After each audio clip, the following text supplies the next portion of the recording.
everybody. Welcome back to Critical Commentary. I'm Taylor, and today we are going to be talking about Mike Flanagan's new Netflix series, Midnight Mass.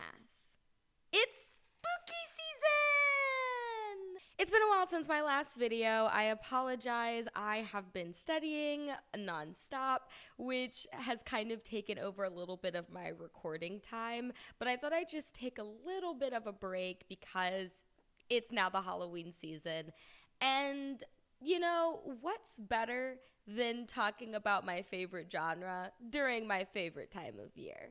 Now, I've been debating how I want to do this review. A part of me wants to get into the nitty-gritty. This is probably one of my favorite Mike Flanagan original pieces, with probably my top being The Haunting of Hill House. But I noticed that there really wasn't a lot of discourse about this show, and I kind of know why, and I'll get into that in the review. So I guess I'm just going to do another kind of light spoiler, but mostly non-spoiler review for you guys, because despite the controversial message, the over-the-top monologues, and just overall slow boiling of this miniseries, I don't know. I really just feel like it should be seen by more people, and I feel like it should have the recognition that Haunting of Hill House received.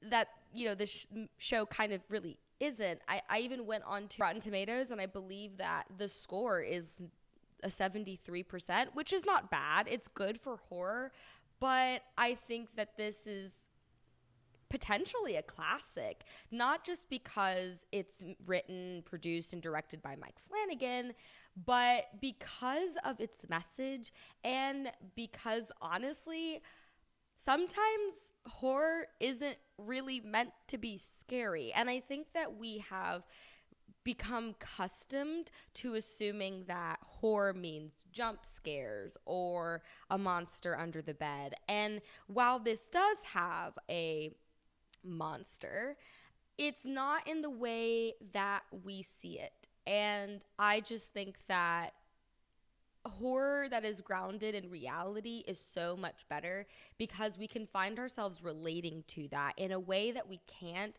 when all you see is, ghosts in the corner of the room, or some crazed person with knives as fingernails invisibly pulling someone up the ceiling. For those who are not totally versed in Mike Flanagan and a lot of his filmography, I'll kind of give you a bit of a breakdown of some of the things he's done. Obviously, we know he did Haunting of Hill House, but he also did Hush, Doctor Sleep, which I guess you could say is somewhat more of a horror drama than it is a straight horror. But one of the biggest things that I've noticed about Mike Flanagan is that he likes to blend genres, and he likes to do so with emotion. And that is something that you heavily see in Midnight Mass, because the story centers around not just vampires, which, has its own symbolic meaning, but grief and mortality, and most importantly, forgiveness and regret, or even maybe fear. The series starts with a man named Riley who has just gone on parole after a tragic drunk driving incident that results in a strange girl dying, and he goes home to this very secluded island called Crockett Island, where he is going to be doing his AA meetings. He's going to be kind of reintegrating back into his hometown. The center of this island's,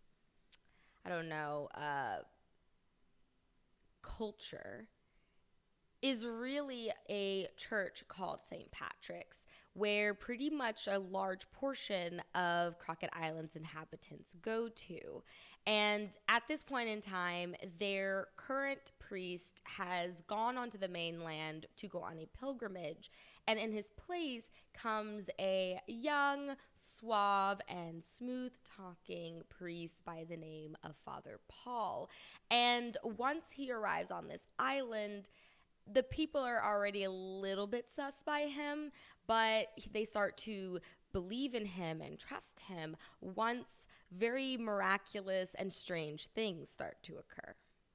You can tell if you know Mike Flanagan, which I mean I don't, but you know what I mean. Like if you follow him and you follow his work, this seems like a very personal project, and it is a personal project because you'll notice that this series actually pops up in a lot of his earlier works as little Easter eggs. There is a moment in Gerard's game where the main character actually grabs at the book and uses the book as a large portion of like her survival.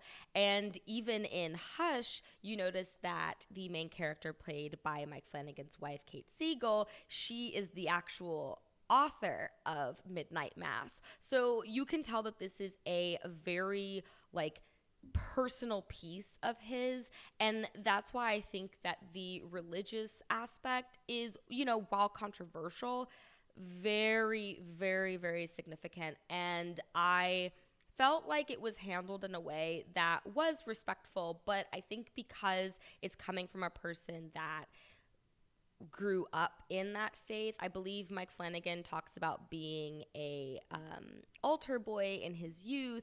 You see how it's critical from someone who's a part of that community, and I think that might also be why some people didn't really watch this series, because of how critical Mike Flanagan is about Catholicism and its influence on people who honestly don't have outside experience. They don't have a lot of other opinions in their vicinity, because everyone here is, so secluded and so cut off from the rest of the world. What also makes this piece extremely significant is the main character, or I don't really know if he's the main character, just because I feel like this is truly an ensemble piece in regards to like importance of characters, but the eyes of which that the audience see Crockett Island and the characters that inhabit this island is Riley. And mostly because of how the show starts. Riley's drinking and driving incident with the random girl that he ends up killing is actually something that Mike Flanagan talks about, because this was his biggest fear as someone who is of now 3 years sober. Maybe the thing I was the most afraid of in my life, which was as I was first starting to write this, I was dealing with alcohol, but had not yet gotten sober. Mm. And the fear that really kind of had me by the throat wasn't that something would happen to me, or that I'd hurt myself, or that I'd die in a car accident. It was that, what if I killed someone else and lived? I think that the vampirism in relation to substance use is also really important here, because we're seeing this idea of this never-ending thirst, right? When you think about how vampires work, or the lore of vampires, they are constantly hungry.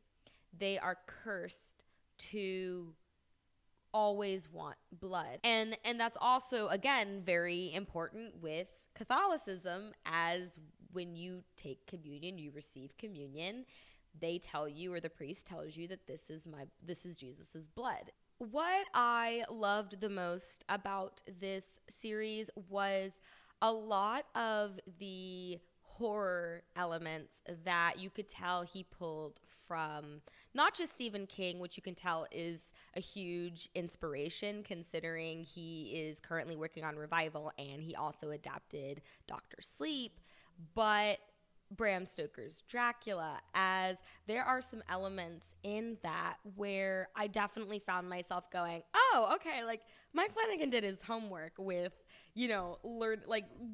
taking on the vampire trope. But what I thought was really interesting is how vampires are really in this renaissance right now. Everybody knows that Twilight is now available on Netflix, and I would be lying to you if I said that I did not do a marathon of those movies, because that was a large portion of my childhood. My my introduction to horror was through vampires. And as I have grown and I've started to do research and I watch more movies that do focus on vampires, I'm really starting to see how we have changed in our perception of them. You know, a lot of times vampires are associated with illness. With, the initial 1980s revival with Anne Rice and Interview with Vampire, but like around that time, we saw a lot of vampires being used to kind of symbolize the AIDS epidemic. Even with Stephen King's The Lost Boys, there's a little bit of this like homoerotic kind of tone that you see. And it's really interesting too because we also have the Gary Oldman version of Bram Stoker's Dracula, which obviously came a little bit later, I believe in the 90s, but it still kind of preys on this idea of vampires signifying a illness or a disease or a virus. So I thought it's cool that now that we're in COVID that we would see that appear again.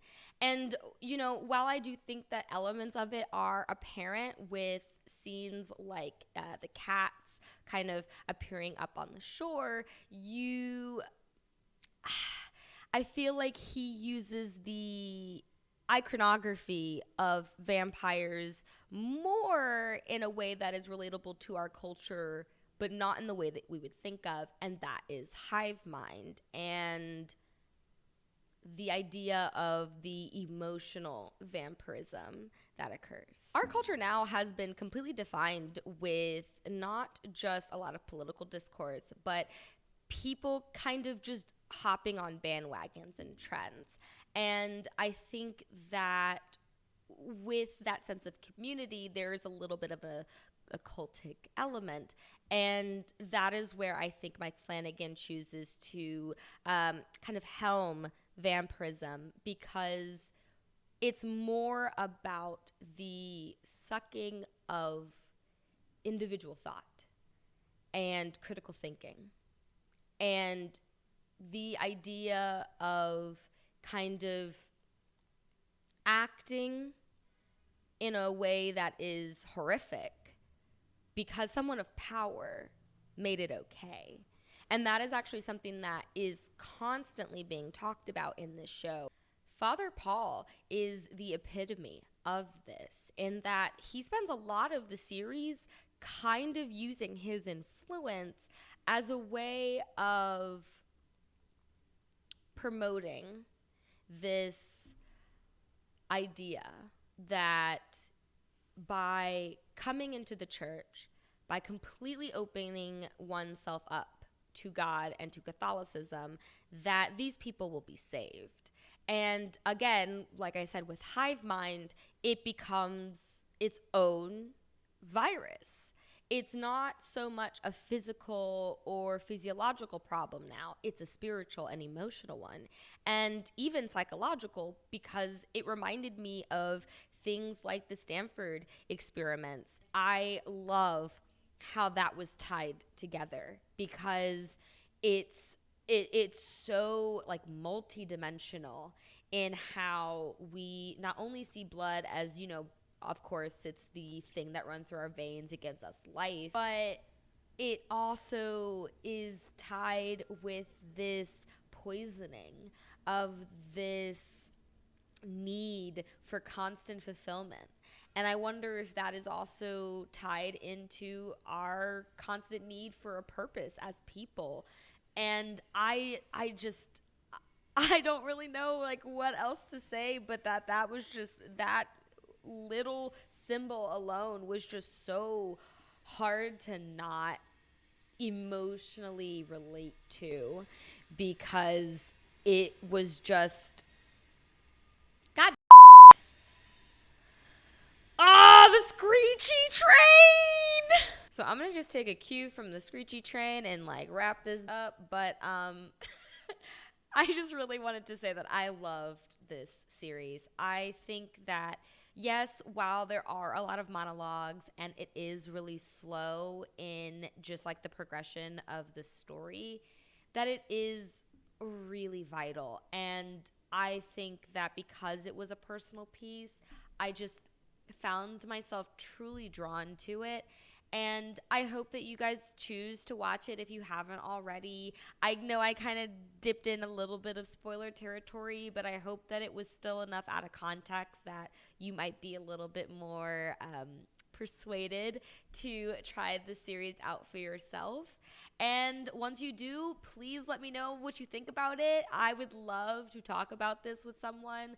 I really would love to see him do another Haunting of series. I know that Bly Manor didn't get too many good reviews, so that might not happen. But I really just can't wait to see the next piece of work that Mike Flanagan has to offer us, because I can promise you it's going to be really good. And I think he might become one of the Hitchcocks of our generation. If you don't agree, don't get all weird up in my case about it on, the comment section. Like, art is subjective, okay? So what did you think about Midnight Mass? Let me know down in the comments below. Make sure to follow me on Twitter and Instagram at CriticalCom with 2M's TV. And don't forget to like, subscribe, and hit the notification bell so you never miss a video here on Critical Commentary. Bye, guys.